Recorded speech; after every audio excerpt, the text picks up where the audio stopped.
Welcome to Ashes Academy. Adult CPR or basic life support. Cardiopulmonary resuscitation. It's an emergency procedure delivered on a client who is unconscious and pulseless. If we provide CPR to such client, it improves oxygenation to the vital organs, especially heart, brain, etc. So what are the indications for the CPR? First one, cardiac arrest clients or a client with a non-perfusing arrhythmias. ഈ non perfusing arrhythmias എന്ന് പറഞ്ഞാൽ cardiac output ഇല്ലാത്ത അറിത്മിയാണ്. അതിന്റെ example pulseless ആയിട്ടുള്ള ventricular tachycardia, ventricular fibrillation, asystole, pulseless bradycardia and so on. So contraindications for the CPR. If a client is on DNR status, അതായത് do not resuscitate എന്നുള്ള സ്റ്റേറ്റസിലാണെങ്കിൽ നമുക്ക് CPR ചെയ്യാൻ പറ്റത്തില്ല. അതുപോലെ തന്നെ advance directive indicating clients desire not to resuscitate on the onset of cardiac arrest. ഈ രണ്ടവസ്ഥയിലാണ് CPR ചെയ്യാൻ പറ്റാത്തത്. ഇനി CPR ചെയ്യുന്നതിനുള്ള guidelines for health care providers. ഈ CPR ചെയ്യുന്നതിന് മുമ്പ് ഏറ്റവും ആദ്യം ക്ലയന്റിന്റെ അൺറെസ്പോൺസീവ്നെസ് ഡിറ്റർമിൻ ചെയ്യും.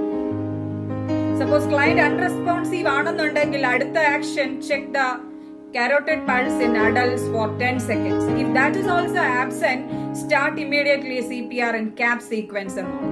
ഈ cap sequence എന്ന് പറയുമ്പോൾ C for compression, A for airway, B for breathing.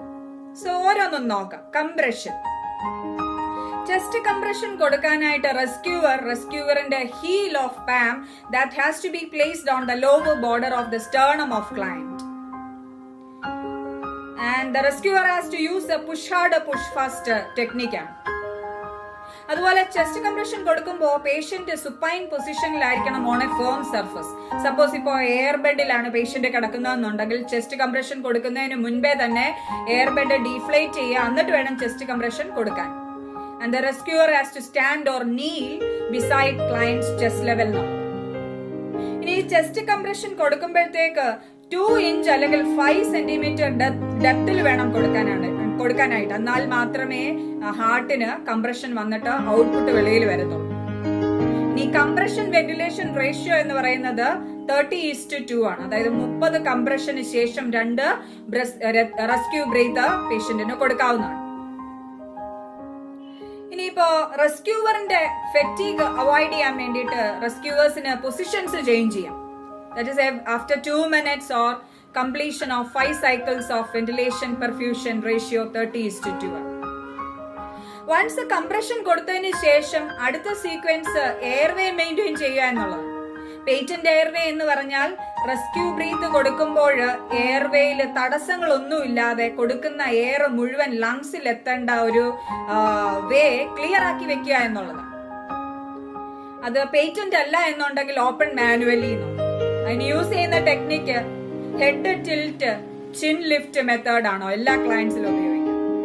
Suppose ഇപ്പോൾ ഒരു പേഷ്യന്റിന്റെ ഹിസ്റ്ററി അറിയത്തില്ല, അല്ലെങ്കിൽ ഇഫ് യു സസ്പെക്ട് ഹെഡിന്റെയോ നെക്കിന്റെയോ സ്പൈനൽ കോഡിന്റെയോ ഇഞ്ചുറി ഉള്ള ക്ലയന്റ് ആണെന്നുണ്ടെങ്കിൽ ജോ ത്രസ്റ്റ് മെത്തേഡ് ഉപയോഗിക്കാവുന്നതാണ്. ജോ ത്രസ്റ്റ് മെത്തേഡ് ചെയ്യാനായിട്ട് റെസ്ക്യൂവറിന് 2 കൈകളിലെയും ഫസ്റ്റും സെക്കൻഡും fingers he has to place on the corner point of mandible of client. അതുപോലെ 2 thumb over the chin of the client. എന്നിട്ട് push the mandible gently upward എന്നുള്ളതാണ്. This makes the airway clear and patent.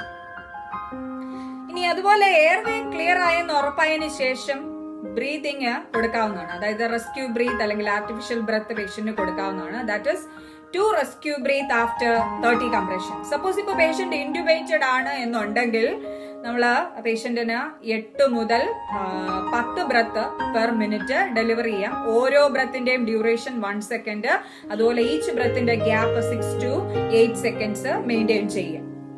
Mouth to mouth റെസ്പിറേഷനോ അല്ലെങ്കിൽ mouth to barrier technique മെത്തേഡിലോ bag valve മെത്തേഡിലോ ഒക്കെ നമുക്ക് artificial breath അല്ലെങ്കിൽ റെസ്ക്യൂ ബ്രീത്ത് പേഷ്യന്റിന് കൊടുക്കാം. ഈ റെസ്ക്യൂ ബ്രീത്ത് ഓരോന്ന് കൊടുക്കുമ്പോഴും സി ഫോർ ദ ചെസ്റ്റിന്റെ റൈസ് നോക്കുക. എന്നിട്ട് അത് കംപ്ലീറ്റ്ലി ഡീഫ്ലേറ്റ് ചെയ്തിട്ട് മാത്രമേ അടുത്ത ബ്രത്ത് കൊടുക്കാവൂ. അപ്പോൾ ഇപ്പോൾ ചെസ്റ്റിന് നമ്മൾ ബ്രത്ത് കൊടുക്കുമ്പോഴത്തേക്ക് there is a possibility for gastric inflation വരാൻ ചാൻസ് കൂടുതലാണ്. That increases the risk of regurgitation, aspiration, പിന്നെയും എയർവേ ബ്ലോക്ക് ആവാനുള്ള ചാൻസ് ഉണ്ട്. അപ്പൊ ET ഇട്ട പേഷ്യൻസിൽ ഈ പ്രോബ്ലം നമുക്ക് പ്രിവെന്റ് ചെയ്യാം എന്നുള്ളതാണ്. അതുപോലെ ഇപ്പോൾ പേഷ്യന്റിന് ട്രക്കിയോസ്റ്റമി, സ്റ്റോമ ഉള്ള പേഷ്യന്റ് ആണെന്നുണ്ടെങ്കിൽ ആ പേഷ്യന്റിന് ആ സ്റ്റോമ വഴി റെസ്ക്യൂ ബ്രീതിങ് കൊടുക്കാം.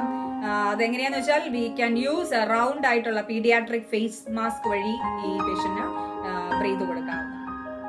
ഇനി ഈ CPR കൊടുക്കുമ്പോഴത്തേക്ക് പേഷ്യന്റിന് ഉണ്ടാകാവുന്ന കോംപ്ലിക്കേഷൻസ് എന്തൊക്കെയാണ്? ഒന്ന്, വളരെ കോമൺ ആയിട്ടുള്ള കോംപ്ലിക്കേഷൻ റിബ് ഫ്രാക്ചേഴ്സ് വരാം, സ്റ്റേർണം ഫ്രാക്ചേഴ്സ് വരാം. അതുപോലെ തന്നെയുള്ള വേറെ കോംപ്ലിക്കേഷൻസ് ഹീമോപെരികാർഡിയം വരാം, ന്യൂമോതൊറാക്സ്, ഹീമോതൊറാക്സ്, അതുപോലെ ഫാറ്റ് എംബോളിസം. ഇതൊക്കെയാണ് CPR കൊടുത്തതിന് ശേഷം പേഷ്യന്റിന് വരാവുന്ന കോംപ്ലിക്കേഷൻസ്.